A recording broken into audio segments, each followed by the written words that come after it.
Welcome back into the lakefront at Cleveland Browns Stadium. We're in the fourth quarter now with the Bengals in possession of the football. Here's 2nd and 10.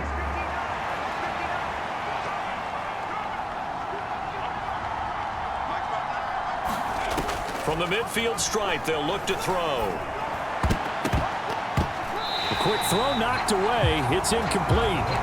We saw a lot of that a week ago defensively from him. AFC Defensive Player of the Week. Just always seems to be around the football. I like your observation there. Understands the game, understands positioning, can put himself in the right spot, and then make a play on the football. Back to throw again. And this is caught. A spectacular one-handed grab there. They'll give him 4 yards there, and it'll be 4th down. Did they maybe play that too safely on 3rd down? I know you don't want to just throw a ball blindly downfield, but that didn't help them a whole lot. I think they probably said if it's open, take the shot. If not, get something safe because we do have 4th down to try and pick it up. That is caught. He will have the conversion and more than that. And he'll finally be taken down at the 2-yard line. The time to pull out the stops is now, and they convert there on 4th down. Now 1st and goal. Mixon is into the end zone for a Bengal touchdown. So how about that for an answer? They get the touchdown there, and it's back to a one-score game here in the 4th. And that's what these guys have done all game long because they've scratched and slashed their way to stay in this game. And by now, we should all realize they're not going away. Now the pressure again swings to their defense because they're going to need to find some way to get the ball back. They'll let Mixon try and run it in. And he will get into the end zone. So how about that for putting it on the line? They've taken the lead by a point here in the 4th quarter.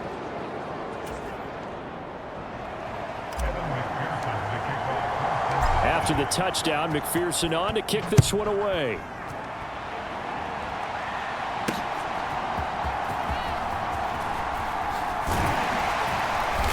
They'll get him down.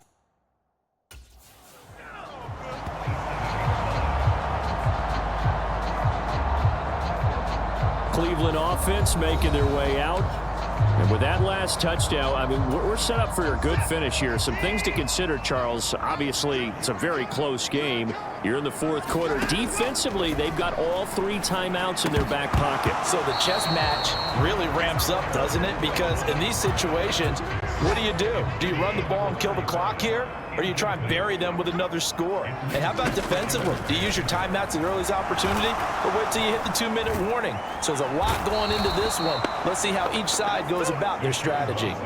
And the pressure gets there. He'll go down. It's a sack.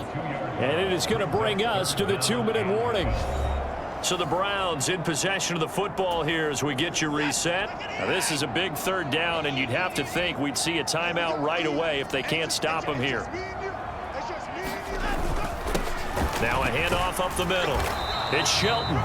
And he'll be brought down at the 28, and that is well short of the 1st. And now right out of the 2-minute break, we'll get a timeout used defensively with 1:56 to go. Here's Tressway now as he's on to punt for Cleveland. Averaging over 50 yards a punt so far as this one's away. Fielded just inside the 20. And he'll be out of bounds right at the 40. 21 yards. Well done on the return. And the Bengals will take over here 1st and 10. So now the Bengals down by 1. 1:46 to go. A field goal would be a game winner as they come up on 1st down. They'll look to throw. He'll get that complete to Parkinson. And he is going to lose yardage here. The Bengals going to use the 2nd of their timeouts as they'll head to the sideline and talk over what to do next. Well, they'll come up now. This is 2nd and long. Back to throw. And that's going to be caught. T. Higgins. Now the Bengals going to signal for their 3rd and final timeout as they'll get a chance to talk it over after picking up the 1st down.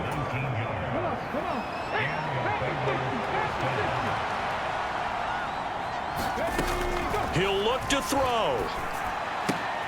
And he's dropped right at the 40. Gain of 3. Sometimes it's hard to figure, but you can live with incompletions in this situation. You can't live with these short gains that take time off the clock. You know who loves it? This defense. Looking deep here for Chase. Now a battle for the football. It's caught. It's a touchdown. Jamar Chase With his second touchdown of the game, number 7 on the year. And the Bengals have taken a fourth-quarter lead. So the second half comeback is now complete. They have battled from behind, taken the lead, and CD now, they just need their defense to stand up here and secure the victory. And remember, they were trailing by double digits, fought their way back into this one. Now we find out the true definition of a team, don't we? Because one side of the ball just did its job. Now it's time for the other one to take over. Don't let them drive downfield and get the deciding score in what time remains. And they're able to ground it in there on the two-point try. And you and I were talking before the game that two-point conversions from the 15-16 season, what has changed, what hasn't changed, partner? Yeah, I'll tell you what's changed is just your normal strategy, because now you're either kicking the football with the ball on the 15-yard line, or if you decide to go for 2, they put it on the 2-yard line. So what are you thinking as a coach? Do I risk it? Do I go for it here? Do I try and gain a strategic advantage and maybe go for 2 early? That's what people are wondering about. Taking it about the 1. And he'll be tackled just shy of the 25.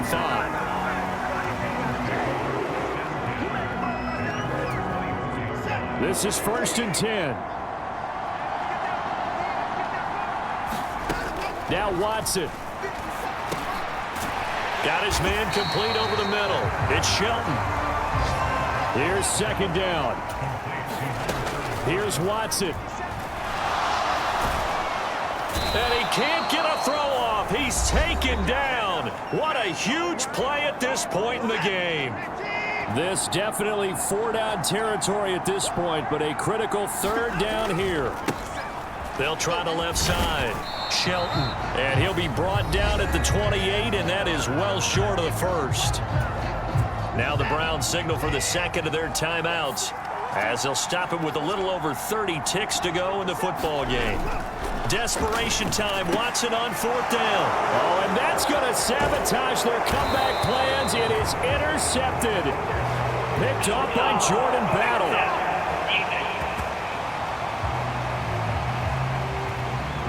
Well, certainly those are the types of mistakes they're trying to avoid as they attempt to protect this lead late in the game. And let's face it, they're hoping that this one doesn't cost them in a significant way.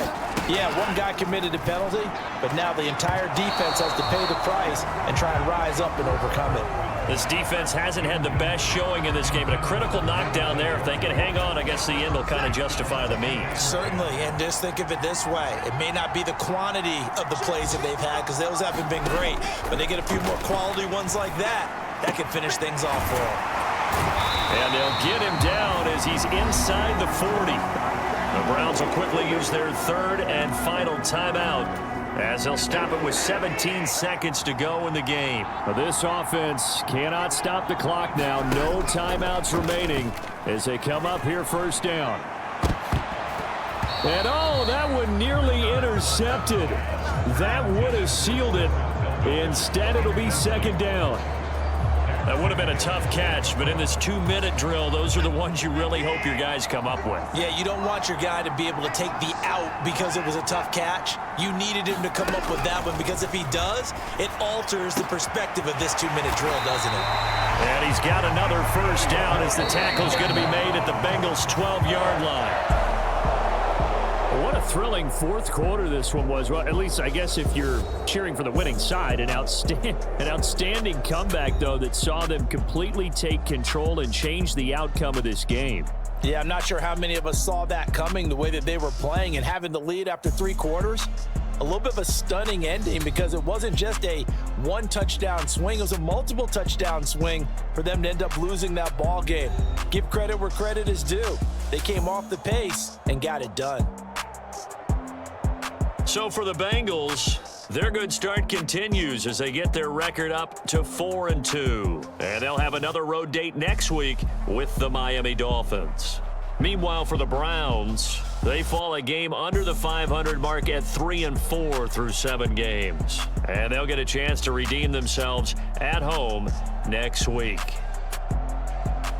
So that'll just about do it for Charles Davis. I'm Brandon Gaudin. You've been watching the NFL on EA Sports. For more, log on to easports.com. With that, we say so long from Cleveland.